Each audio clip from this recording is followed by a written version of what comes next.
നമസ്കാരം. പറയാനുണ്ട് തൃശ്ശൂരിലേക്ക് ഏവർക്കും സ്വാഗതം. ജില്ലയിലെ പഞ്ചായത്തുകളിലൂടെയുള്ള TCBയുടെ യാത്രയിൽ നിന്ന് എത്തി നിൽക്കുന്നത് അളഗപ്പനഗർ ഗ്രാമപഞ്ചായത്തിലാണ്. മുകുന്ദപുരം താലൂക്കിൽ കൊടകര ബ്ലോക്കിൽ പുതുക്കാട് നിയമസഭാ മണ്ഡലത്തിൽ സ്ഥിതി ചെയ്യുന്ന പഞ്ചായത്താണ് അളഗപ്പനഗർ പഞ്ചായത്ത്. ആമ്പല്ലൂർ മുതൽ അളഗപ്പനഗർ വരെയുള്ള 17 വാർഡുകളാണ് പഞ്ചായത്തിലുള്ളത്. ഇടക്കാലത്ത് LDF ആണ് ഭരണ നേതൃത്വത്തിലുണ്ടായിരുന്നതെങ്കിൽ ഇപ്പോൾ തുടർ ഭരണത്തിൽ UDF ആണ് ഭരണം നയിക്കുന്നത്. ഒട്ടേറെ വികസന പ്രവർത്തനങ്ങളും പദ്ധതികളുമാണ് അളഗപ്പനഗർ പഞ്ചായത്തിനെ മുന്നോട്ട് നയിക്കുന്നത്. എന്തായാലും പഞ്ചായത്തിനെ ഒന്ന് വിശദമായി അറിയാം ആ ഒരു ചർച്ചയിലേക്ക്.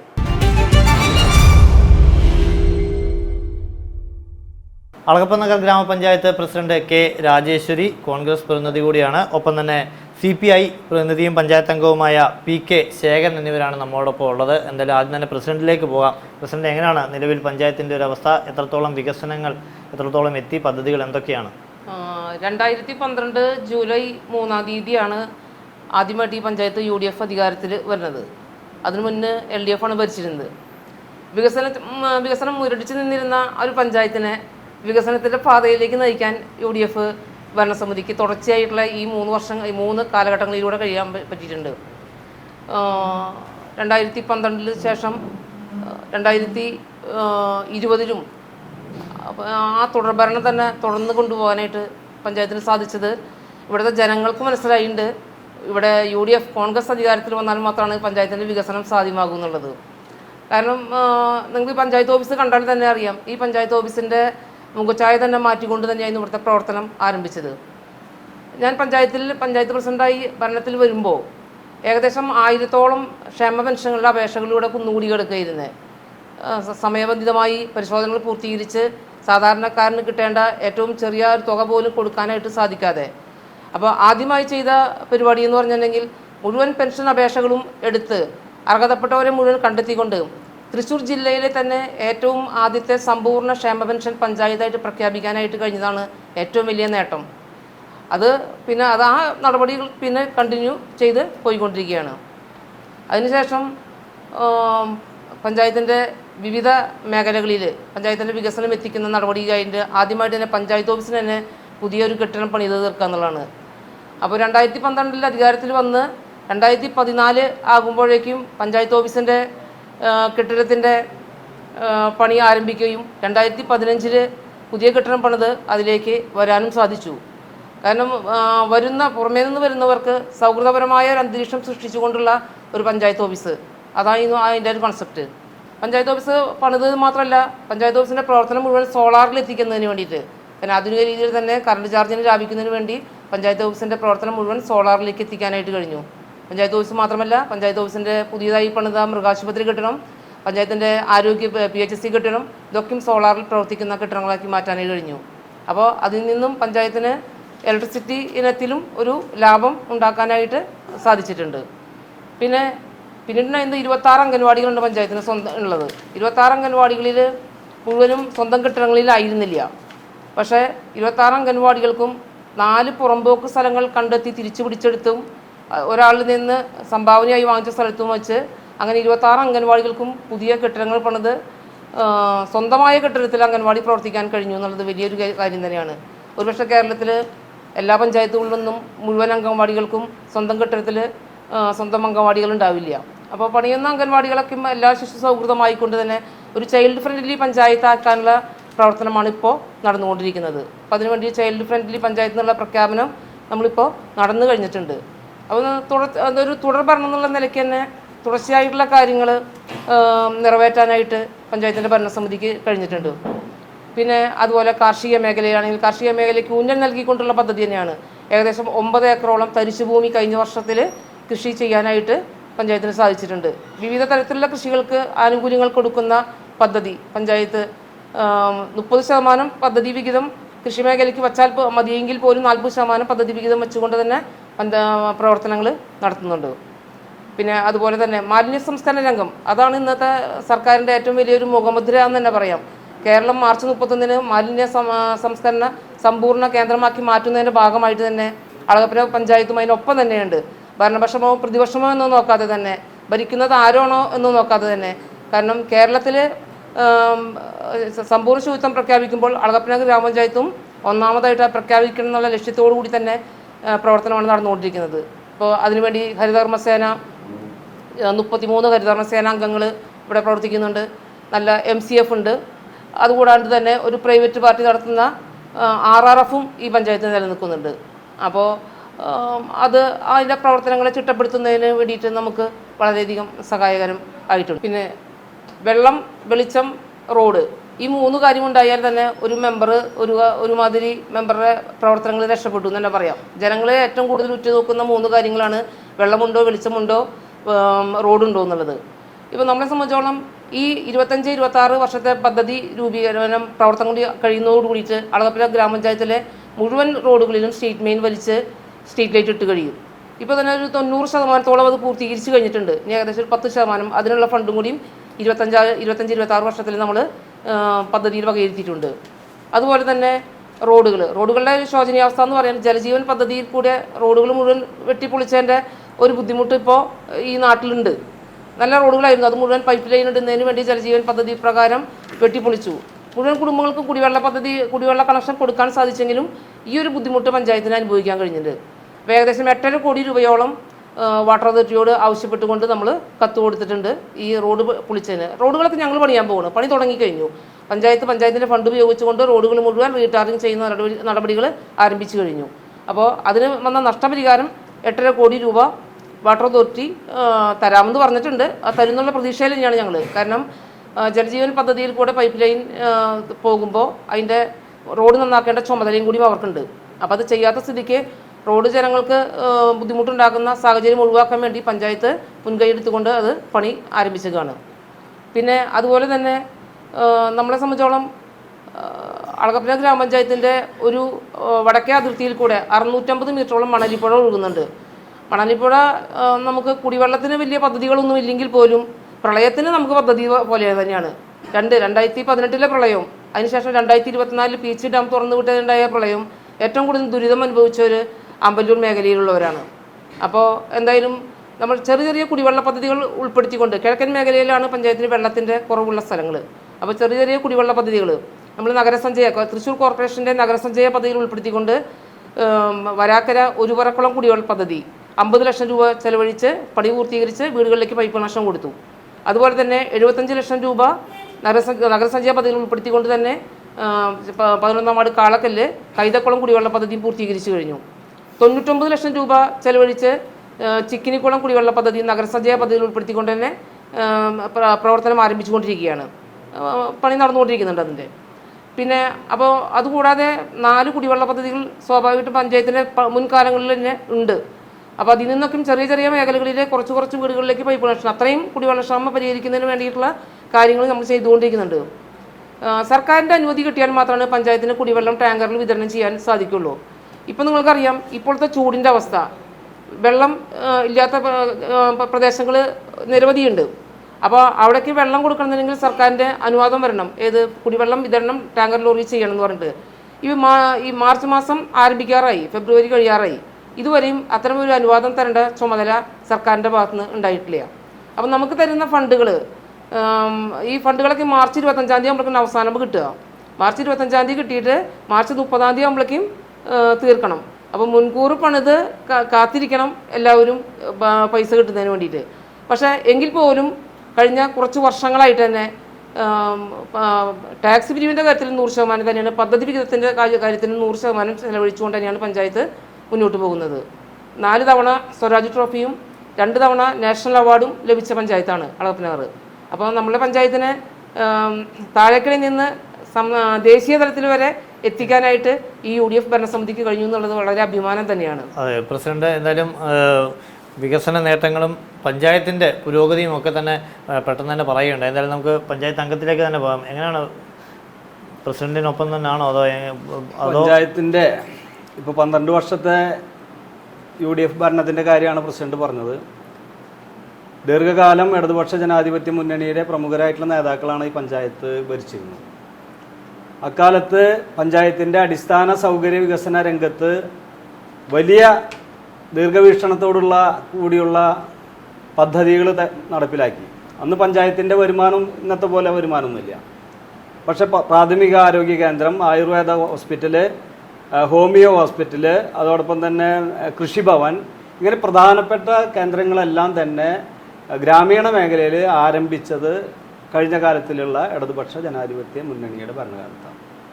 ഇപ്പോൾ അതിനൊക്കെ സംരക്ഷിച്ചു കൊണ്ടുപോകുക എന്നുള്ളത് മാത്രം പഞ്ചായത്തിൻ്റെ ചുമതലയിൽ വരുന്നു.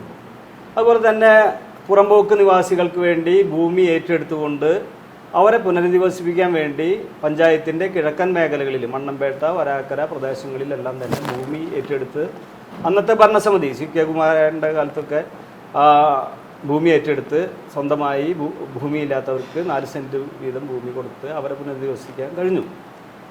അപ്പോൾ പാർപ്പിട പ്രശ്നം പരിഹരിക്കുക. അതുപോലെ റോഡുകൾ പ്രസിഡന്റ് പറയാതെ തന്നെ പറഞ്ഞു കഴിഞ്ഞു, റോഡുകളെല്ലാം തകർന്ന് കിടക്കുകയെന്ന് പറഞ്ഞു കഴിഞ്ഞു. റോഡുകളെല്ലാം തന്നെ അതിൻ്റെ സംരക്ഷണം, അതോടൊപ്പം തന്നെ ജനകീയ ആസൂത്രണ പ്രസ്ഥാനം വന്നപ്പോഴും നല്ലതുപോലെ ഗ്രാമീണ റോഡുകളെല്ലാം തന്നെ മെച്ചപ്പെട്ട നിലവാരത്തിലേക്ക് കൊണ്ടുവരാനായിട്ട് അക്കാലത്ത് കഴിഞ്ഞിട്ടുണ്ട്. പക്ഷെ കുറച്ച് കാലങ്ങളായിട്ട് റോഡുകളുടെ അതിൻ്റെ മെയിൻ്റനൻസ് പ്രവർത്തനങ്ങളെല്ലാം തന്നെ വലിയ തോതിൽ മുടങ്ങി. കഴിഞ്ഞ വർഷം ഒരു ഒറ്റ വർക്ക് പോലും ചെയ്തു തീർക്കാൻ കഴിഞ്ഞില്ല എന്നുള്ളതാണ്. അപ്പോൾ അതുകൊണ്ട് തുടർച്ചയായിട്ടുള്ള ഗതാഗത യോഗ്യമല്ലാത്ത റോഡുകൾ, പൈപ്പ് ലൈൻ വലിച്ചതിൻ്റെ ഭാഗമായിട്ടൊക്കെ ചില റോഡുകൾ കേടുവന്നിട്ടുണ്ട്. അല്ലാത്ത റോഡുകളും സാധാരണക്കാർ സഞ്ചരിക്കുന്ന ഗ്രാമീണ മേഖലയിലെ റോഡുകളെല്ലാം തന്നെ ഗതാഗത യോഗ്യമല്ലാത്ത അവസ്ഥയിലാണ് കിടക്കുന്നത്. നിങ്ങൾക്ക് പോയി നോക്കിയാൽ കാണാവുന്ന കാര്യങ്ങളാണ്. വലിയ ജനങ്ങൾക്ക് അതിരൂക്ഷമായിട്ടുള്ള പഞ്ചായത്തിനോടുള്ള വിരോധമുണ്ട്. അതുപോലെ തന്നെ കുടിവെള്ളം, പ്രസിഡന്റ് പറഞ്ഞു, കുടിവെള്ളത്തിൻ്റെ കാര്യത്തിൽ ഇപ്പോഴും 15 ലക്ഷം രൂപയോളം ഓരോ വർഷവും നമുക്ക് ചെലവഴിക്കേണ്ടി വരിക. അല്ല, കഴിഞ്ഞ വർഷം ചെലവഴിച്ച സംഖ്യയാണ് ഞാൻ പറയുന്നത്. അപ്പോൾ അടക്കം. അപ്പോൾ നമ്മൾ കുടിവെള്ള ടാങ്കർ കാത്തിരിക്കേണ്ട അവസ്ഥ വരിക. അപ്പോൾ ശാശ്വതമായിട്ടുള്ള കുടിവെള്ള പ്രശ്നം പരിഹരിക്കാനായിട്ടുള്ള യാതൊരു നടപടികളും നമുക്ക് ചെയ്തു തീർക്കാൻ കഴിഞ്ഞിട്ടില്ല എന്നുള്ളതാണ് പരിശോധന. അപ്പോൾ കുടിവെള്ളത്തിൻ്റെ കാര്യത്തിൽ പരാജയം, റോഡുകളുടെ കാര്യത്തിൽ പരാജയം, പാവപ്പെട്ട മനുഷ്യർക്ക് ഭൂമി കൊടുക്കാൻ ഇപ്പോൾ ഭൂരഹിതരായിട്ടുള്ള ആളുകൾ നിരവധി പേര് ഭൂമിക്ക് വേണ്ടി കാത്തിരിക്കുന്നുണ്ട്, വീട് പണിയുന്നതിന് വേണ്ടി. വലിയ തുക കൊടുത്ത് വാങ്ങിക്കാൻ കഴിയുന്നില്ല. അപ്പോൾ ആ പദ്ധതി അവിടെ ഫ്ലോപ്പ് ആവുക. അപ്പോൾ ഭൂരഹിതരുടെ പ്രശ്നം പരിഹരിക്കാൻ, പാർപ്പിട പ്രശ്നം, ലൈഫ് ഭവന പദ്ധതിയുടെ ഭാഗമായിട്ട് നമുക്ക് വീടുകൾ കൊടുക്കാൻ, അത് പൂർത്തീകരിക്കാൻ കഴിഞ്ഞിട്ടില്ല. അപ്പോൾ ഇത്തരം നിരവധി കാര്യങ്ങൾ, ഇപ്പോൾ ടാക്സ് പിരിക്കുന്ന കാര്യത്തിൽ വലിയ 100% നമ്മൾ എന്ന് പറയുമ്പോൾ ജനങ്ങൾക്ക് നൽകേണ്ട സേവനങ്ങളെ സംബന്ധിച്ച്, ജനങ്ങൾക്ക് ലഭ്യമാക്കേണ്ട കാര്യങ്ങളെ സംബന്ധിച്ച് പഞ്ചായത്തിൻ്റെ ഇപ്പോഴത്തെ ഭരണസമിതി പൂർണ്ണമായിട്ടുള്ള പരാജയമാണ്. ഞങ്ങളെ സംബന്ധിച്ച് പ്രതിപക്ഷം ഒരു ക്രിയാത്മകമായ കാര്യങ്ങളിലെല്ലാം തന്നെ വളരെ നന്നായി പഞ്ചായത്തിൻ്റെ ഭരണ സംവിധാനം പോകണം എന്നുള്ള നിർദ്ദേശങ്ങളൊക്കെ പറയും. പക്ഷെ അതൊന്നും കണക്കിലെടുക്കാതെ ഏകപക്ഷീയമായി പോകുമ്പോഴാണ് ഈ പ്രശ്നങ്ങൾ വരുന്നത്. നമ്മുടെ ഗ്രാമസഭകൾ വലിയ ചലനങ്ങൾ സൃഷ്ടിച്ചതാണ്. ഗ്രാമസഭകളിൽ വരുന്ന നിർദ്ദേശങ്ങൾ പദ്ധതിയായി മാറ്റിക്കൊണ്ട് വികസന സെമിനാറൊക്കെ ഒരു ജനകീയ ആസൂത്രണത്തിന് ശേഷമുള്ളതാണ്, ജനപങ്കാളിത്തത്തോടു കൂടിയുള്ള വികസനങ്ങൾ. പക്ഷെ പരിശോധിച്ച് നോക്കുമ്പോൾ എന്താ സ്ഥിതി? ഗ്രാമസഭയിൽ പറഞ്ഞിട്ട് ആ കാര്യങ്ങളൊന്നും നടക്കുന്നില്ല. വികസന സെമിനാറിൽ വരുന്ന കാര്യങ്ങളല്ല പദ്ധതികളായിട്ട് വരുന്നത്. ഇങ്ങനെ വരുമ്പോൾ ജനങ്ങൾ വികസന പ്രവർത്തനങ്ങളിൽ നിന്ന് അവർ പുറകോട്ട് പോകുന്ന കാഴ്ച. അതായത് അവർ അങ്ങനെ പറഞ്ഞിട്ടൊന്നൊരു കാര്യമില്ല, ഇതൊക്കെ പഞ്ചായത്ത് ഭരണസമിതി ചെയ്യുന്ന കാര്യങ്ങളായിട്ട് മാറുമ്പോൾ അതിൻ്റെ കുറവ് ഗ്രാമസഭയിൽ കാണുന്നുണ്ട്, വികസന സെമിനാറിൽ കാണുന്നുണ്ട്. കാർഷിക മേഖലയിൽ ഈ പഞ്ചായത്തിൻ്റെ സാധ്യതകൾ പരിപൂർണമായിട്ടും പ്രയോജനപ്പെടുത്താൻ കഴിഞ്ഞില്ല. ഞാൻ നേരത്തെ കുടിവെള്ളത്തിൻ്റെ കാര്യം പറഞ്ഞപ്പോൾ ഒരു 40 വർഷം മുമ്പ് CA ജോർജേട്ടൻ പ്രസിഡൻ്റായിരിക്കുമ്പോഴാണ് മണ്ണമ്പേട്ട വലിയ കുളത്തിനോട് ചേർന്ന് ഒരു പമ്പ് ഹൗസും മോട്ടറും അവിടെ സ്ഥാപിച്ചത്.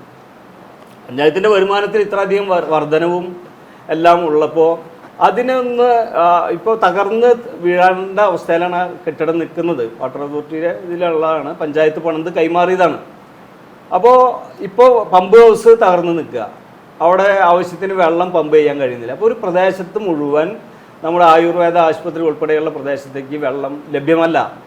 അപ്പോൾ അത് സംരക്ഷിക്കാൻ 40 വർഷം മുമ്പ് അന്നത്തെ ഭരണാധികാരികൾ നടപ്പിലാക്കിയ ഒരു പദ്ധതി ഏതാനും വർഷങ്ങൾക്കകം അത് നിലച്ചു പോകുന്ന അവസ്ഥയിലേക്ക് വരിക. ആ കെട്ടിടം തകർന്നു, അവിടുന്ന് പമ്പിങ് ചെയ്യാനുള്ള സംവിധാനങ്ങളില്ല. ഇങ്ങനെ ഒരു പഞ്ചായത്തിനുള്ള വരുമാനത്തിൽ വലിയ വർധന വന്നിട്ടുണ്ട്. 1 കോടി രൂപയിലധികം നമുക്ക് നികുതി ഇനത്തിൽ വരുന്നുണ്ട്. പണ്ട് അത് ഉണ്ടായിരുന്നില്ലല്ലോ. ഞാൻ നേരത്തെ പറഞ്ഞ വികസന കാര്യങ്ങൾ നടപ്പിലാക്കുന്ന കാലത്തൊന്നും ഇത്രയധികം വരുമാനം നികുതി ഇനത്തിലും നികുതിയേതര ഇനത്തിലും സംസ്ഥാന സർക്കാരിൻ്റെ പ്ലാൻ ഫണ്ടായിട്ടും നമുക്ക് ലഭിച്ചിരുന്നില്ല. അപ്പോൾ ഇപ്പോൾ ലഭിക്കുന്ന ഫണ്ട് വലിയ തോതിലാണ്, അതിൻ്റെ കണക്കുകളൊക്കെ ഇവിടെ ഉണ്ട് ലഭിച്ചത്. പക്ഷെ അത്രയധികം സംഖ്യ നമുക്ക് കിട്ടിക്കൊണ്ട് ഇപ്പോൾ ഓഫീസ് കെട്ടിടം മെച്ചപ്പെട്ട രീതിയിലായിട്ടുണ്ട്, നമ്മൾ നിഷേധിക്കില്ല. ഇതല്ല വേണ്ടത്. ഇവിടെ വരുന്ന ആളുകൾ അവർ സമയബന്ധിതമായി അവരുടെ ആവശ്യങ്ങൾ നിർവഹിച്ച് പോകുന്നുണ്ടോ എന്ന് ചോദിച്ചാൽ നിങ്ങൾ 2 ദിവസം ഈ ഓഫീസിൻ്റെ മുന്നിൽ നിന്നാൽ കാണാവുന്നതാണ് ആളുകൾ പ്രാഗിയിട്ട് പോവുക. ഒരു കാര്യം നടക്കില്ല. പണ്ട് ഇതൊക്കെ വേഗത്തിൽ ഒരു അപേക്ഷ കൊടുത്താൽ കിട്ടുന്ന കാര്യം ഇപ്പോൾ വികസനത്തിൻ്റെ ഭാഗമായിട്ട് ഓൺലൈനാണ് എല്ലാം. നല്ല കാര്യം, നമ്മളതിന് നിഷേധിക്കില്ല. പക്ഷേ ഒരു 20 രൂപ 25 രൂപ കൊടുത്ത് അക്ഷയ കേന്ദ്രത്തിൽ പോയിട്ട് വേണം അവർക്കൊരു അപേക്ഷ കൊടുക്കാൻ. ആവട്ടെ, ഓൺലൈനായിട്ട് വരട്ടെ.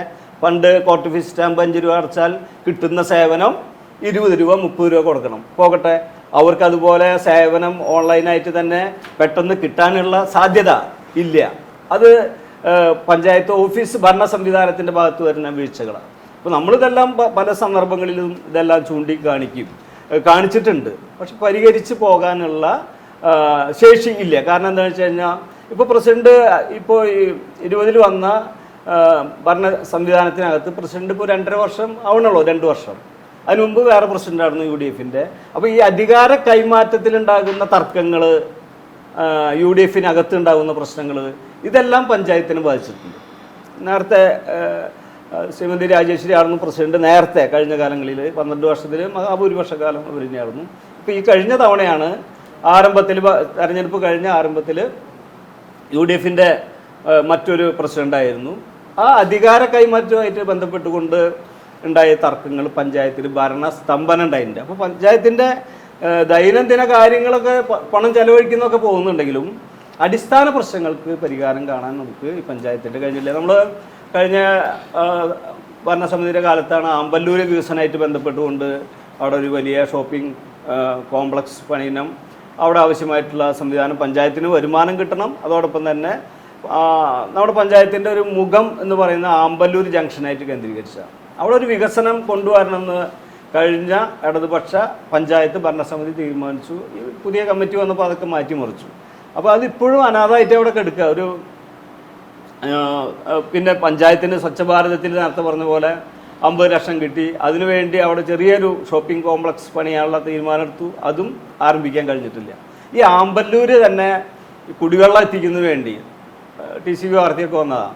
MLA ഇടപെടേണ്ടി വന്നു. ആമ്പല്ലൂർ ജംഗ്ഷനായിട്ട് ബന്ധപ്പെട്ട വീടുകളിലേക്ക് ശുദ്ധജലം എത്തിച്ചു കൊടുക്കുന്നതിന് വേണ്ടി ബഹുമാനപ്പെട്ട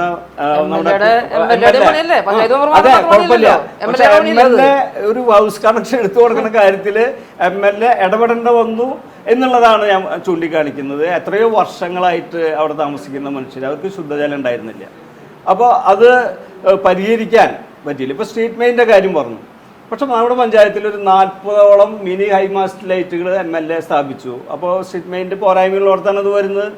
40ഓളം. ഞാൻ നല്ല കാര്യം. കാരണം എന്താ വെച്ച് കഴിഞ്ഞാൽ തദ്ദേശ സ്വയംഭരണ സ്ഥാപനങ്ങളിൽ ജില്ലാ പഞ്ചായത്തും ബ്ലോക്ക് പഞ്ചായത്തും MLA MP ഒക്കെ അവരുടെ സംഭവനകൾ ഉണ്ടാകണം.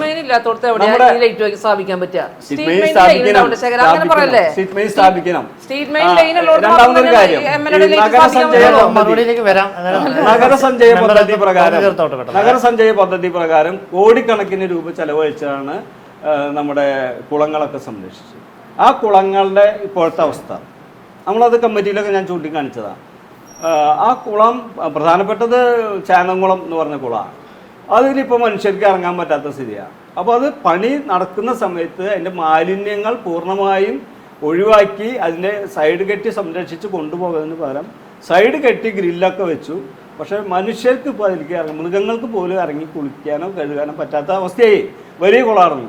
അപ്പോൾ ഇങ്ങനെ നമുക്ക് പണം ചെലവഴിക്കുന്ന കാര്യത്തിൽ കേന്ദ്രീകരിക്കാതെ അത് നാടിന് വേണ്ടി, നന്മയ്ക്ക് വേണ്ടി പണം ചെലവഴിക്കണം. ഇപ്പോൾ പെൻഷൻ്റെ കാര്യമൊക്കെ പറഞ്ഞപ്പോൾ നമുക്കറിയാം, പെൻഷൻ്റെ കാര്യത്തിൽ സർക്കാർ എടുക്കുന്ന തീരുമാനത്തിന് അനുസൃതമായിട്ടാണ് പെൻഷൻ കാര്യങ്ങളൊക്കെ നടപ്പിലാക്കി പോകുന്നത്.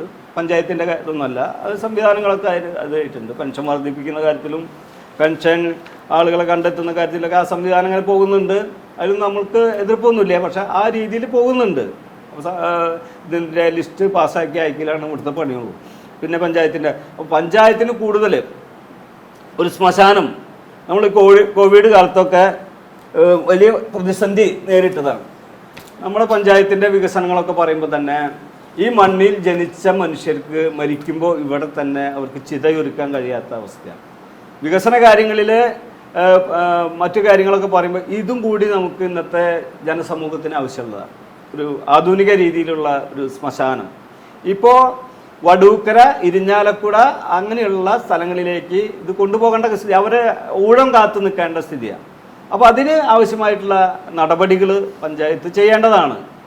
തുടർച്ചയായിട്ട് വരുന്ന ചെറിയ കാര്യങ്ങൾ പോകാണ്ട് ദീർഘവീക്ഷണത്തോടു കൂടിയുള്ള അത്തരം പദ്ധതികൾ ജനങ്ങൾക്ക്, അതുപോലെ കളിസ്ഥലം. ഇപ്പോൾ നമുക്കറിയാം അളഗപ്പ ടെക്സ്റ്റൈൽസിൻ്റെ ഭൂമി വലിയ ഗ്രൗണ്ട്, സ്കൂൾ ഒക്കെ പ്രവർത്തിച്ചിരുന്ന കാലത്ത് ഉണ്ടായിരുന്ന ഗ്രൗണ്ടാണ്. ആ ഗ്രൗണ്ട് ഇപ്പോൾ അളഗപ്പ ടെക്സ്റ്റൈൽസിൻ്റെ കൈവശമാണ് ഇരിക്കുന്നത്.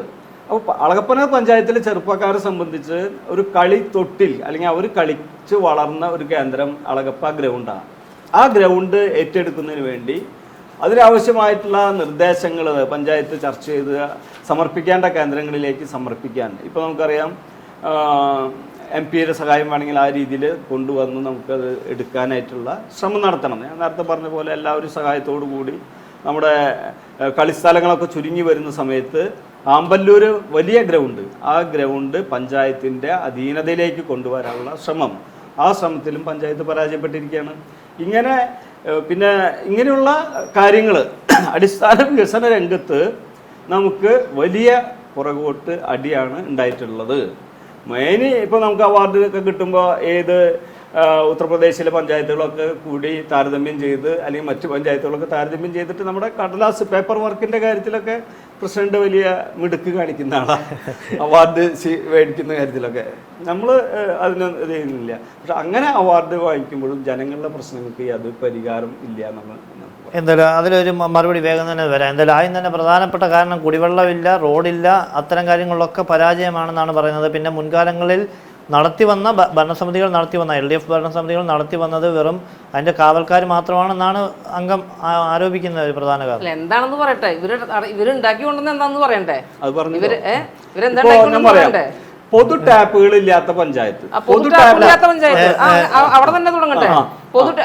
കുടിവെള്ളത്തിന് പ്രത്യേകമായ പഞ്ചായത്തിൻ്റെതായ പദ്ധതികൾ ഇല്ലാന്നടക്കം പറയുന്നുണ്ട്. കുടിവെള്ളത്തിന്റെ ഇപ്പൊ 6 കുടിവെള്ള പദ്ധതികൾ ഈ പഞ്ചായത്തിൽ ഓൾറെഡി നടന്നുകൊണ്ടിരിക്കുന്നുണ്ട്. അപ്പൊ ഓരോ കുടിവെള്ള പദ്ധതിയിൽ 100-150 വീട്ടുകാർക്ക് വെള്ളം കിട്ടാവുന്ന രീതിയിൽ നമുക്കറിയാം. നമ്മൾ കിഴക്കൻ മേഖലകളിലേക്ക് പോയി കഴിഞ്ഞാൽ വെള്ളത്തിന് ക്ഷാമമുള്ള പ്രദേശം തന്നെയാണ് അളഗപ്പുഴ പഞ്ചായത്ത് എന്ന് പറഞ്ഞാൽ. പിന്നെയുള്ള കുളങ്ങള്, ഈ കുളങ്ങൾ മുഴുവൻ ഓരോന്നായിട്ട് ഘട്ടം ഘട്ടമായി സംരക്ഷിക്കുന്ന ചുമതല പഞ്ചായത്ത് ഏറ്റെടുത്തുകൊണ്ട് ചെയ്തുകൊണ്ടിരിക്കുകയാണ്. സംരക്ഷണം ജനങ്ങൾക്ക് ഉപകാരപ്രദമാകുന്നില്ല എന്നൊരു ആരോപണം. അവിടെയാണ് കാര്യം. പണ്ടൊരു കുളം ഉണ്ടെങ്കിൽ ആ കുളത്തിൽ അവിടുത്തെ ചുറ്റുവട്ടത്തിലെ ആൾക്കാർ ഇറങ്ങാനും കുളിക്കാനും അലക്കാനും ഇറങ്ങുമായിരുന്നു. ഇന്ന് കുളത്തിൽ കാലെടുത്ത് വെച്ചാൽ വെള്ളം നനങ്ങുള്ളൂ. വെള്ളം നനങ്ങിയാലാണ് അതിൽ പായൽ വരാണ്ടിരിക്കുള്ളൂ. ഇവിടെ കുളം കെട്ടി സംരക്ഷിച്ചാൽ കുളം പഞ്ചായത്ത് തന്നെ ചെന്നില്ല, ആ ചുറ്റുവട്ടത്തിലെ നാട്ടുകാർ അവർക്കൊരു സംരക്ഷണ ബോധം ഉണ്ടാവണം. ഇത് കുളം ഞങ്ങളുടേതാണ്, ഈ കുളം നന്നായി കിടക്കുന്നുള്ളൊരു ഒരു ചിന്ത അവർക്ക് ഉണ്ടാവണ്ടേ? അവിടെയാണ് ആ നാട്ടുകാരുടെ ഒരു പരാജയം എന്ന് തന്നെ പറയാൻ പറ്റുള്ളൂ. ഈ കുളത്തിൽ ചണ്ടി വരിക എന്ന് പറഞ്ഞാൽ നിരന്തരമായി ഉപയോഗിച്ചുകൊണ്ടിരിക്കുന്ന ഒരു കുളമായാലും കിണറായാലും അത് നന്നായിരിക്കും. അതല്ലെങ്കിൽ ഏത് കുളമായാലും കിണറായാലും അത് വായിൽ പിടിക്കുന്ന ഒരവസ്ഥ തന്നെയാണ്. അതിനല്ലേ വഴിവിളക്കുകൾ 25-26 ഈ വാർഷിക പദ്ധതി തീരുന്നതോട് കൂടിയിട്ട് അളഗപ്പന ഗ്രാമപഞ്ചായത്തിലെ എല്ലാ മുക്കിലും മൂലയിലും സ്ട്രീറ്റ് ലൈറ്റുകളായി കഴിയും. പിന്നെ MLA ഹൈമാസ് ലൈറ്റ് സ്ഥാപിച്ചെന്ന് പറഞ്ഞാൽ MP ഹൈമാസ് ലൈറ്റ് മുമ്പത്തെ T.N. പ്രതാപന് സ്ഥാപിച്ചിട്ടുണ്ട്. ഇതൊക്കെയും ഈ ഹൈമാസ് ലൈറ്റുകൾ സ്ഥാപിക്കണമെങ്കിൽ സ്ട്രീറ്റ് മെയിൻ പോകണം. അവിടെ സ്ട്രീറ്റ് മെയിൻ പോകുന്നിടത്ത് ഇത് വലിക്കാൻ പറ്റുള്ളൂ. അപ്പോൾ സ്ട്രീറ്റ് മെയിൻ പോകാത്തടത്ത് നിങ്ങൾ ഇപ്പോൾ ചെന്ന് നോക്കിയാൽ കാണാം എവിടെയൊക്കെ മിനിമാസ് ലൈറ്റുകൾ സ്ഥാപിച്ചിട്ടുണ്ടോ അതിൻ്റെ ചോടെ നിൽക്കുന്ന ആ പോസ്റ്റിൻ്റെ അവിടെ ഒരു പഞ്ചായത്തിൻ്റെ ഒരു ബൾബ് കത്തുന്നുണ്ടാവും. ആ ബൾബ് നിലനിൽക്കുമ്പോൾ തന്നെയാണ് കൂടുതൽ വെളിച്ചം, ഒരു സാധാരണ ഒരു ബൾബിനേക്കാളും കൂടുതൽ വെളിച്ചം ഒരു മിനി ഹൈമാസ് ലൈറ്റിനും. പക്ഷേ പഞ്ചായത്തിനെ സംബന്ധിച്ചോളം വലിയൊരു സാമ്പത്തിക ബാധ്യതയിലേക്ക് പോണത്. രവീന്ദ്ര മാഷുള്ള സമയത്ത് കുറേ ഹൈമാസ് ലൈറ്റുകൾ സ്ഥാപിച്ചു. ഇപ്പോൾ അതിങ്ങനെ ഓരോന്ന് 3 വർഷം അവർ നന്നാക്കുള്ളൂ. 3 വർഷം കഴിഞ്ഞാൽ പഞ്ചായത്ത് ഏറ്റെടുക്കണം. ഇപ്പോൾ അത് കേടായിക്കൊണ്ടിരിക്കുക. ഇപ്പോൾ ഓരോ ലൈറ്റ് നന്നാക്കാനായിട്ട് 5000, 6000, 7000 രൂപ ഒരു ബൾബിൻ്റെ വില 2500 രൂപയ്ക്ക് വെച്ച് പഞ്ചായത്ത് ചെലവഴിക്കേണ്ട അവസ്ഥയിലേക്കാണ് പോകുന്നത്. അപ്പോൾ ലൈറ്റ് കാണുമ്പോൾ ഭംഗിയുണ്ടെങ്കിലും പിന്നീട് പഞ്ചായത്തിൻ്റെ സാമ്പത്തിക ഭദ്രതയ്ക്ക് കോട്ടം തട്ടാവുന്ന രീതിയിലുള്ള തന്നെയാണ് ഈ മിനിമാസ് ലൈറ്റുകൾ എന്ന് പറയുന്നത്. ജനങ്ങൾക്ക് വേണ്ടി ആകുമ്പോൾ കുറച്ച്, അതായത് നേരത്തെ പറഞ്ഞ പോലെ തന്നെ, അതായത് നികുതി പിരിവ് 100% ആകുമ്പോൾ ജനങ്ങൾക്ക് കിട്ടുന്ന സേവനങ്ങൾ 100% പോയിട്ട് എത്തുന്നില്ലെന്നാണ് പറയുന്നത്. ഇത്തരം അല്ല ഈ ജനങ്ങളെ സംബന്ധിച്ച് ഇപ്പോൾ ഹൈമാസ്റ്റുലേറ്റ് കാര്യമാണെങ്കിൽ പോലും ഏതൊരു കുടിവെള്ളത്തിന്റെ കാര്യത്തിലാണെങ്കിൽ പോലും അത് പഞ്ചായത്ത് മുന്നിട്ടിറങ്ങി ജനങ്ങളെ സേവിക്കുമ്പോൾ അത് പക്ഷേ അതിന്റെ പിന്നിൽ വരുന്ന ബാധ്യതകളെ കുറിച്ച് ജനങ്ങൾക്ക് അറിയേണ്ട കാര്യമുള്ളൂ. കാരണം ജനങ്ങൾക്ക് കിട്ടേണ്ടതായ സേവനങ്ങൾ ലഭ്യമാക്കുന്നുള്ളൂ. അത് MP, MLA അത്തരം ഫണ്ടുകൾ അല്ലെ കേന്ദ്ര സംസ്ഥാന സർക്കാരുകളെ ആശ്രയിച്ചുള്ള അത്തരം ഫണ്ടുകൾ കണ്ടെത്തേണ്ടത് ഒരു ബാധ്യത മറ്റേ ഭരണസമിതികൾക്കില്ല കൃത്യമായിട്ട്. അല്ല അതുണ്ടല്ലോ, അതുകൊണ്ടാണല്ലോ നമ്മൾ നന്നാക്കണത്, അതുകൊണ്ടാണല്ലോ നമ്മൾ സ്റ്റേറ്റ് മേമിലിരിക്കുന്നത്. അതുകൊണ്ടാണ് പൊതു ടാപ്പുകളെ ഒഴിവാക്കിക്കൊണ്ട് തന്നെ രീതിയിൽ മുഴുവൻ വീടുകൾക്കും ഹൗസ് കണക്ഷൻ കൊടുക്കാനാണ് ഈ നഗരസഞ്ചയ പദ്ധതി കൂടെ നടപ്പിലാക്കിയത്. പക്ഷേ വാട്ടർ അതോറിറ്റിയിലെ വാട്ടർ ടാങ്ക് നന്നാക്കേണ്ട പമ്പ് ഹൗസ് നന്നാക്കാനായിട്ട് പഞ്ചായത്തിന് പറ്റില്ല. ഞങ്ങൾ നന്നാക്കാനായിട്ട് എസ്റ്റിമേറ്റിൽ ഫണ്ട് വകയിരുത്തിക്കൊണ്ട് ചെയ്യാനായിട്ട് നമ്മൾ പോയതാണ്. പക്ഷേ വാട്ടർ അതോറിറ്റിയിലെ കൈവശത്തിലിരിക്കുന്ന സാധനം പഞ്ചായത്തിന് തന്നാലാണ് മറ്റൊരു സർക്കാരിൻ്റെ സ്ഥാപനത്തിൻ്റെ കയ്യിലിരിക്കുന്ന സ്ഥലം പഞ്ചായത്തിന് ഏറ്റെടുത്ത് നന്നാക്കാനായിട്ട് പറ്റില്ല. ആ പഞ്ചായത്തിൻ്റെ നിയമം അംഗീകരിക്കുന്നില്ല. അതുകൊണ്ടാണ് അത്. പിന്നെ മറ്റൊരു കാര്യം മെമ്പർ ഉന്നയിച്ചത് ശ്മശാനത്തിൻ്റെ കാര്യം. കാരണം ഇന്ന് ആധുനിക കാലത്ത് അതായത് മൊബൈൽ ശ്മശാനങ്ങളടക്കം പല പഞ്ചായത്തുകളും ഇപ്പം നമ്മുടെ ജില്ലയിൽ തന്നെ പല പഞ്ചായത്തിലടക്കം മൊബൈൽ ശ്മശാനങ്ങൾ വന്നുകൊണ്ടിരിക്കുന്നുണ്ട്, സ്ഥലപരിമിതികളുടെ കാര്യത അടക്കം. അപ്പോൾ അതുകൊണ്ടൊക്കെ പരിഗണിച്ചുകൊണ്ട് അത്തരം ശ്മശാനങ്ങൾ വരും. അപ്പം ഈ പറഞ്ഞ പ്രശ്നങ്ങളൊക്കെ ഒഴിവാക്കാൻ പറ്റില്ല. അപ്പോൾ അത്തരം കാര്യങ്ങളിലേക്ക് ചിന്ത വന്നിട്ടില്ല. ശ്മശാനത്തിൻ്റെ കാര്യം പറയുകയാണെങ്കിൽ ആരെ ഏറ്റവും മുന്നേ തീർക്കാമെന്നാണത്? ആരെ എതിർക്കാൻ വന്നത്? നമ്മൾ ശ്മശാനത്തിന്റെ കശാന്ന് പറഞ്ഞാൽ മതി, അപ്പോഴെങ്കിലും പോസ്റ്റ് ഒട്ടിക്കും. ആരാ പോസ്റ്റ് ഒട്ടിക്കണത്? ഇവിടുത്തെ സഹാക്കളാ പോസ്റ്റ് ഒട്ടിക്കണത്. ഇല്ലാന്ന് പറയട്ടെ, മറുപടി വേണം. എതിർക്കുന്നു എന്നാ പറയുന്നത്. കാരണം നമ്മളെ സംബന്ധിച്ചോളം നമ്മളൊരു ശ്മശാനം ചെയ്യുന്നതിന് വേണ്ടിയിട്ടുള്ള നടപടിക്രമങ്ങൾ ഞാൻ പറഞ്ഞില്ലേ, ശാന പറഞ്ഞോളൂ, ബാക്കി പറഞ്ഞിട്ടില്ല.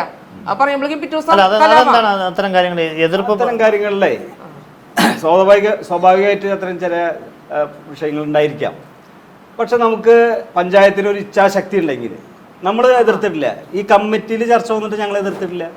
ഈ കമ്മിറ്റിയിൽ നടപ്പിലാക്കാൻ തീരുമാനിച്ചിട്ടില്ല. പ്രസിഡന്റിന്റെ വാർഡായിട്ട് ബന്ധപ്പെട്ട് അവിടെ ചില ഗ്രാമസഭയിൽ ചില നിർദ്ദേശങ്ങൾ വന്നതാണ്. ഇവിടെ കമ്മിറ്റിയിൽ വരുന്ന കാര്യത്തിന് അത്തരം കാര്യങ്ങൾ ചർച്ച വന്നിട്ടില്ല. ഞങ്ങൾ അതിനെ എതിർത്തിട്ടില്ല. വേണം എന്ന് ആവശ്യപ്പെടുന്ന ഞങ്ങൾ വേണം, അത് നടപ്പിലാക്കണം. ചെറിയ ചെറിയ എതിർപ്പുകൾ ഒരു പക്ഷെ വരാം. അതിനെ അതിജീവിക്കാനുള്ള ഇച്ഛാശക്തി ഭരണസമിതിക്ക് ഉണ്ടാവണം. അതിനോടൊപ്പം ഞങ്ങൾ നിൽക്കും. രണ്ടാമതായിട്ട് പ്രസിഡന്റ് കുടിവെള്ളം ഈ നഗരസഞ്ചയ പദ്ധതി കുളത്തിന്റെ നിർമ്മാണ പ്രവർത്തനത്തിന്റെ അപാകതയെ ഞാൻ പറഞ്ഞത്. ആ ചേറും ചളിയും മാറ്റി ചണ്ടിയൊക്കെ മാറ്റി കഴിഞ്ഞാൽ ഇപ്പോൾ ഈ പഞ്ചായത്തിനോട് ചേർന്ന് തന്നെ തൃക്കൂർ പഞ്ചായത്തിന്റെ ആദൂര് ഒരു കുളം നിൽക്കുന്നുണ്ട്. നിങ്ങളൊന്ന് പോയി കാണണം. അത് 1 കോടി രൂപ ചെലവഴിച്ചിട്ട് കെട്ടിയതാണ്. നല്ല നല്ല കണ്ണീർ തടാകമായിട്ട് നിൽക്കുക.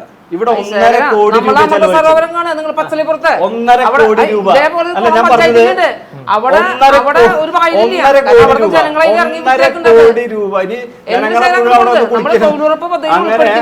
ജനങ്ങളെ ആ കുളത്തിന്റെ അവസ്ഥ ഇനി ജനങ്ങൾ വന്ന് കുളിക്കാത്ത കാരണം വെള്ളം മോശമായി എന്ന് പറയാനില്ല. അപ്പൊ അതിന്റെ നിർമ്മാണത്തിൽ അപാകത. അതെ, ഞാൻ ഇത് രണ്ടും ചൂണ്ടിക്കാണിക്കുന്ന അപാകതയുണ്ട്. ഞാനത് കമ്മിറ്റിയിൽ ഉന്നയിച്ചിട്ടുള്ള കാര്യമാണ് ഞാൻ ഇവിടെ വീണ്ടും പറയുന്നത്. അപ്പോൾ ആ കാര്യം പിന്നെ കുടിവെള്ളം പമ്പ് ചെയ്യുന്നതായിട്ട് ബന്ധപ്പെട്ടുകൊണ്ടുള്ള വാട്ടർ അതോറിറ്റിയുടെ കൈവശിരിക്കുന്നതെന്ന് പറയുന്നത് അന്നത്തെ പഞ്ചായത്ത് കമ്മിറ്റി ചെയ്തിട്ടുള്ള പ്രവർത്തനമാണ്. അന്ന് കോൺഗ്രസിൻ്റെ പ്രസിഡന്റായിരുന്ന ആളാണ് CA ജോർജ് ഏട്ടനുള്ള സമയത്താണ് ചെയ്തത്. അതിൻ്റെ അപ്പുറത്ത് സ്ഥലമുണ്ട്. അവിടെ നമുക്ക് പുതുതായിട്ട് നിർമ്മാണം നടത്താൻ യാതൊരു തടസ്സവുമില്ല. ഈ കുളത്തിൻ്റെ തന്നെ മറുഭാഗത്ത് പുതിയ നിർമ്മാണവും കിണറും കുഴിച്ചാൽ നമുക്കൊരു പ്രദേശത്തെ മുഴുവൻ ആളുകൾക്കും കുടിവെള്ളം എത്തിച്ചു കൊടുക്കാനുള്ള ഒരു സ്വതന്ത്രമായിട്ടുള്ള ഒരു കുടിവെള്ള പദ്ധതിയായിട്ട് അതിനെ വളർത്തിയെടുക്കാൻ പറ്റും. ഇപ്പോൾ വരന്തരപ്പള്ളി പഞ്ചായത്തിൽ നിന്നാണ് നമുക്ക് ഒരു ഭാഗത്തുനിന്ന് കുടിവെള്ളം എത്തുന്നത്, മറ്റൊരു ഭാഗം പുതുക്കാടുന്ന. അപ്പോൾ ഈ 2 പദ്ധതികളും കിലോമീറ്ററുകളോളം വെള്ളം എത്തിയിട്ട് വേണം നമുക്ക് നമ്മുടെ ടാപ്പുകളിലേക്ക് വരാനായിട്ട്. പല സന്ദർഭങ്ങളിലും വൈദ്യുതിയിലെ പ്രശ്നങ്ങളോ അല്ലെങ്കിൽ പൈപ്പ് പൊട്ടിയതായിട്ടുള്ള വിഷയങ്ങൾ വരുമ്പോൾ വെള്ളം ലഭിക്കുന്നില്ല. അപ്പോൾ ആളുകൾ കുടിവെള്ളം ഇപ്പോൾ മാർച്ച് മാസം ആവണുള്ളൂ. ഇപ്പൊ തന്നെ വലിയ പ്രതിസന്ധി നേരിടുക. തോട്ടുമുഖം വെള്ളം 4-ാം തീയതി തോട്ടുമുഖം പറയാം. തോട്ടുമുഖം പദ്ധതി ഏതാണ്ട് 35 വർഷം മുമ്പ് മനസ്സിൽ കണ്ട ഒരു ആശയാണ്. ചിമ്മിനി ഡാമിൽ നിന്നുള്ള കുറുമാലിപ്പുഴയിൽ നിന്നുള്ള വെള്ളം പമ്പ് ചെയ്ത് പീച്ച് ഇറിഗേഷൻ ഇടതുകര കനാലിലൂടെ അമ്പല്ലൂർ വരെ എത്തിക്കണം. അത് ഇപ്പോ ഈ കഴിഞ്ഞ ജനുവരി മാസം 15-ാം തീയതി വരെ കനാലിലൂടെ ഒഴുകി ആമ്പല്ലൂർ വരെ എത്തി ആ വെള്ളം. അത് മുടങ്ങിക്കിടന്ന ഒരു പദ്ധതി ദീർഘകാലം നമുക്കറിയാം. ആരായിരുന്നു MLA എന്നൊക്കെ അറിയാം. ഞാൻ അത് പറയില്ല, മരണപ്പെട്ടു പോയ ഇപ്പോഴത്തെ MLA ആശയ ആ കാലത്തുണ്ടായതാ. പക്ഷെ ഒന്നും ചെയ്തിരുന്നില്ല. ഇപ്പോഴത്തെ പുതുക്കാടിന്റെ ബഹുമാനപ്പെട്ട MLA KK രാമചന്ദ്രൻ വന്നതിന് ശേഷമാണ് അതിന്റെ തുടർ പ്രവർത്തനങ്ങൾ ആരംഭിച്ച് അതിന് വേണ്ട ഫണ്ട് തടസ്സങ്ങൾ വരന്തരപ്പള്ളി മുതൽ വട്ടക്കൊട്ടായി വരെയുള്ള പ്രദേശത്തെ ഭൂ ഉടമകളിൽ നിന്ന് അംഗീകാരം മേടിച്ച് വേണം പൈപ്പ് ഇടാനും. അതൊക്കെ വലിയ തടസ്സങ്ങളായിരുന്നു. ഒരു ഇഞ്ച് ഭൂമി പോലും ആളുകൾ വിട്ടുകൊടുക്കില്ല വികസനത്തിന്. പക്ഷേ അവർക്ക് വെള്ളം കിട്ടില്ല. പക്ഷേ അവരുടെ പറമ്പിൽ കൂടെയൊക്കെ ഇങ്ങനെ കിലോമീറ്ററോളം പൈപ്പ് പോകേണ്ട ഒരു സ്ഥിതിയുണ്ട്. അതൊക്കെ മറികടന്ന് രവീന്ദ്ര മാഷുള്ള കാലത്തും ഒരുപാട് പ്രവർത്തനങ്ങൾ ചെയ്തു വെച്ചതിൻ്റെ തുടർച്ചയായിട്ട് ഇപ്പോൾ കഴിഞ്ഞ ജനുവരി മാസം മുതൽ ജനുവരി 15-ാം തീയതി വരെ വെള്ളം പീച്ച് ഇറിഗേഷൻ കനാലിലൂടെ വെള്ളം ഇടതുകര കനാലിലൂടെ വന്നപ്പോൾ ഇതും കൂടി പമ്പ് ചെയ്തു സപ്പോർട്ടായിട്ട്. അപ്പോൾ കനാല് നിറഞ്ഞ് ആമ്പല്ലൂർ വരെ എത്തി എന്നുള്ളത് യാഥാർത്ഥ്യമാണ്. അല്ലെങ്കിൽ പീച്ച് ഇറിഗേഷൻ വെള്ളം വിട്ടാൽ മണ്ണമ്പേട്ട വൈദ്യശാല വരെ എത്തുള്ളൂ. അതായത് മണ്ണമ്പേട്ട വൈദ്യശാല വരെ വെള്ളം കഷ്ടെത്തുള്ളൂ പീച്ച് വെള്ളം വരുമ്പോൾ. ഇതും കൂടി സപ്പോർട്ടായിട്ട് വരുമ്പോൾ നമുക്ക് കിണറുകളിലേക്കൊക്കെ കുറച്ച് മാറ്റമുണ്ട്. ഇപ്പോൾ 4-ാം തീയതി കനാല് വെള്ളം വരും. പീച്ച് ഇറിഗേഷൻ കനാല് വെള്ളം വിടുമ്പോൾ ഇതും കൂടി പമ്പ് ചെയ്യാൻ തീരുമാനിച്ചിട്ടുണ്ട്. അല്ല ഞാൻ പറയുന്നത് കനാല് വെള്ളം, കുടിവെള്ളം ഉണ്ട്, അതെല്ലാം ഉണ്ട്. പക്ഷെ ഞാൻ പറഞ്ഞല്ലോ നേരത്തെ, പൊതു ടാപ്പുകൾ ഒരു പഞ്ചായത്തിന്റെ പ്രധാന കേന്ദ്രങ്ങളിൽ ജനങ്ങൾ ആശ്രയിച്ചിരുന്ന പൊതു ടാപ്പുകളെല്ലാം തന്നെ കശാപ്പ് ചെയ്ത ഒരു പഞ്ചായത്ത്. അത് നിങ്ങൾ പോയി നോക്കിയറിയാം. ഞങ്ങള് വളരെ അതൊക്കെ കട്ട് ചെയ്യാൻ വരുമ്പോൾ തടസ്സപ്പെടുത്തി നിർത്തിയ 4-3 അവിടെ ഇവിടേക്ക് ഉണ്ടാവും. പഞ്ചായത്തിന്റെ അവിടെയും വീടുകളിലേക്ക് വെള്ളം എത്തിക്കഴിഞ്ഞാൽ പിന്നെ പൊതു യാത്രക്കാര് 22 പൊതു ടാപ്പ് ഈ പഞ്ചായത്തിൽ ഇപ്പൊ നിലവിൽ 22 ഉള്ളൂ. ആകെ ആ 22 എണ്ണത്തിന്റെ ഇവിടെ 6-7 ലക്ഷം രൂപ മറ്റേ വാട്ടർ അതോറിറ്റിക്ക് പൊതു ടാപ്പിന് വേണ്ടി പഞ്ചായത്ത് പൈസ ചെയ്യുന്നതാണ്. ഈ 22 എണ്ണം നിൽക്കണം നിങ്ങൾ എവിടെയാണെന്ന് നോക്കിക്കോളൂ. അവിടേക്കും മറ്റേ ഓട്ടോറിക്ഷ കഴുകാനും കാറ് കഴുകാനും മറ്റു കാര്യങ്ങൾക്കും അല്ലാണ്ട് ഒരാൾ കുടിക്കാനൊരു ബക്കറ്റ് വെള്ളം ലാഭം നോക്കണ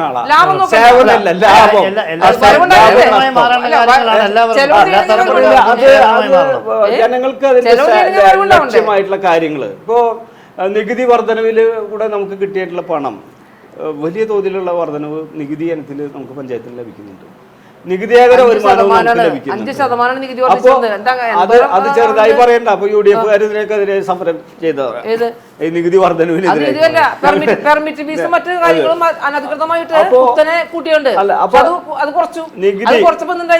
ഈ വാങ്ങിച്ചവർക്ക് കിട്ടിയ കാശ് അതുകൊണ്ട് നികുതി വരവിനപ്പുറത്തേക്ക് ഈ അല്ലാതെ പഞ്ചായത്തിന് തനത് ഫണ്ട് ശേഖരണത്തിനായിട്ട് എന്തെങ്കിലും കാര്യങ്ങൾ ഉണ്ടാകും? പഞ്ചായത്ത് 2 ഷോപ്പിംഗ് കോംപ്ലക്സ് ആണ് നമുക്കുള്ളത്. അതിൽ നിന്ന് കിട്ടുന്ന വാടകയാണ് ആ ഒരു വരുമാനം എന്ന് പറയാനുള്ളത്. പിന്നെ ലൈസൻസ് ഫീസും അതുപോലെ തന്നെ പെർമിറ്റ്, അങ്ങനെ അത്തരം കാര്യങ്ങൾ, കടകളുടെ പ്രൊഫഷണൽ ടാക്സ് കാര്യങ്ങൾ നമുക്ക് കിട്ടുന്നത്. ഇപ്പോൾ നമ്മൾ പഞ്ചായത്തിന് അവാർഡ് തുകയായി ലഭിച്ച 85 ലക്ഷം രൂപ ഉപയോഗിച്ചുകൊണ്ടാണ് ആമ്പല്ലൂർ ഷോപ്പിംഗ് കോംപ്ലക്സ് പണിയുന്നതിന്.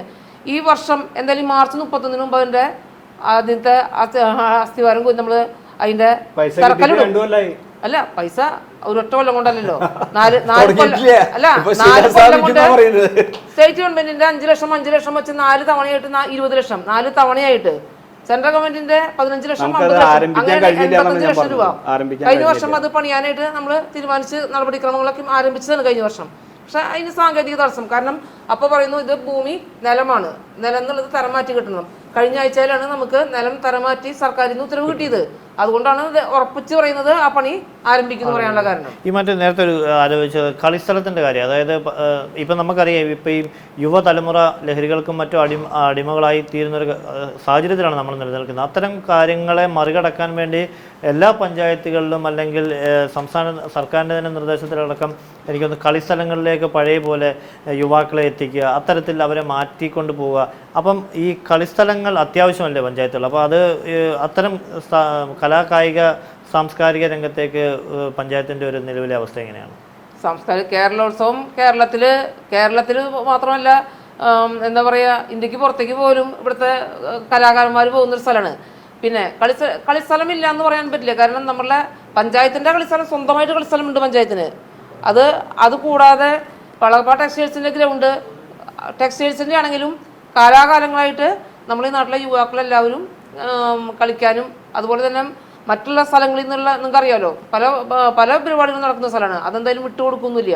പിന്നെ NTC മില്ലിൻ്റെ കയ്യിലിരിക്കുന്ന സ്ഥലം അളപ്പുര പഞ്ചായത്ത് കമ്മിറ്റി തീരുമാനിച്ചുകൊണ്ടൊന്നും കിട്ടില്ല. കാരണം അത് നമ്മൾ MP അടക്കം PC ചാക്കോ MP ആയിരിക്കുന്ന സമയത്ത് വളരെ തവണ കത്തിടപാടുകൾ നടത്തിയിട്ടുള്ള ഒരു കാര്യമായിരുന്നു അത്.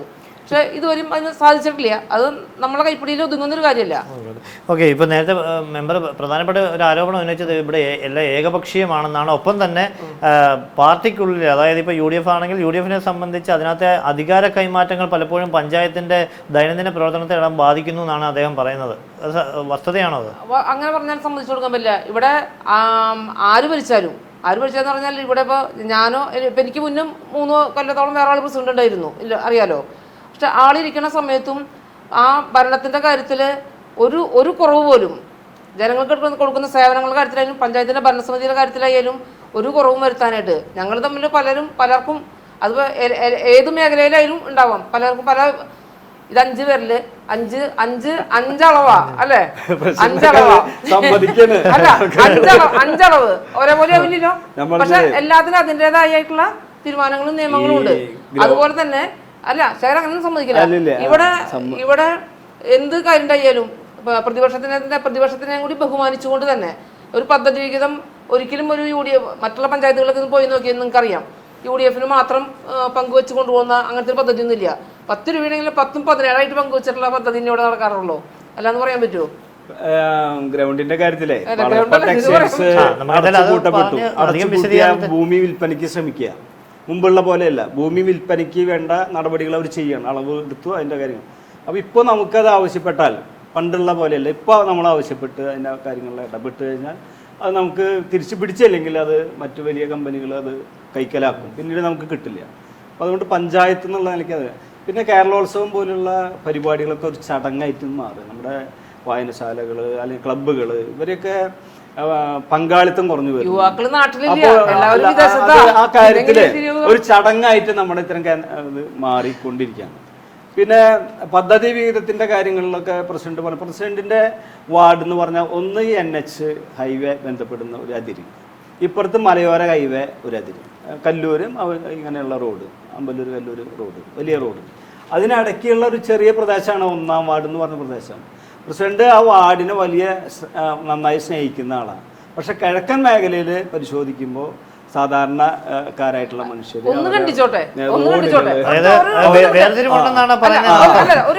ഒരു മിനിറ്റ് ഞാൻ 2000 പഞ്ചായത്ത് മെമ്പറായി.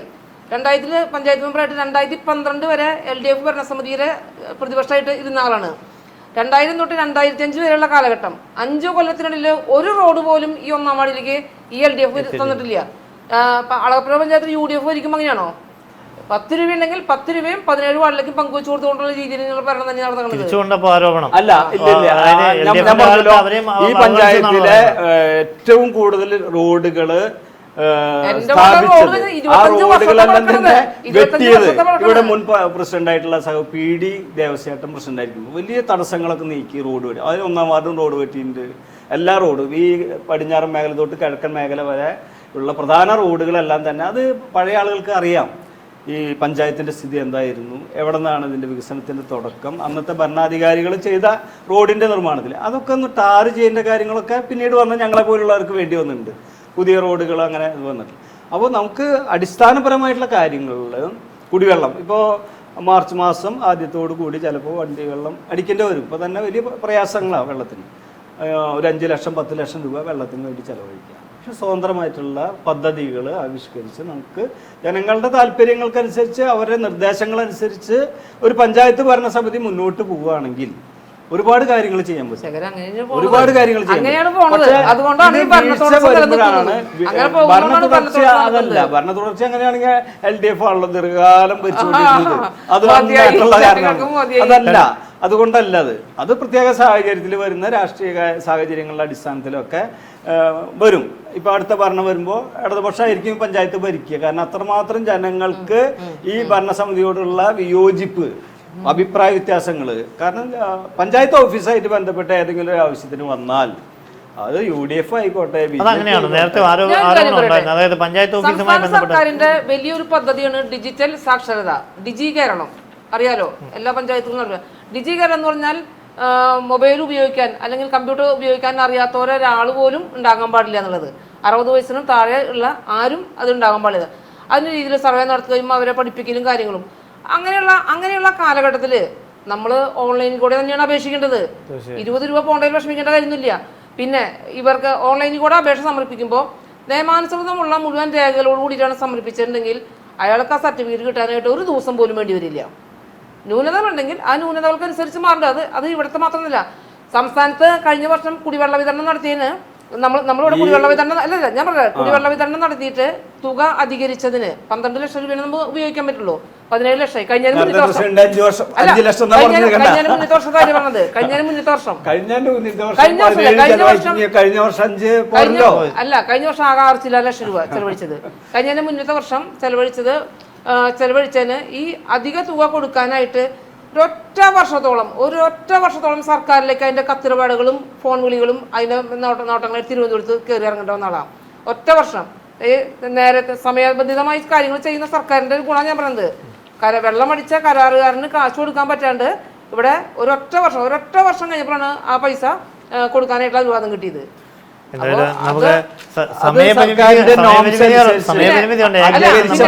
അധികരിച്ച പണം ആണ്.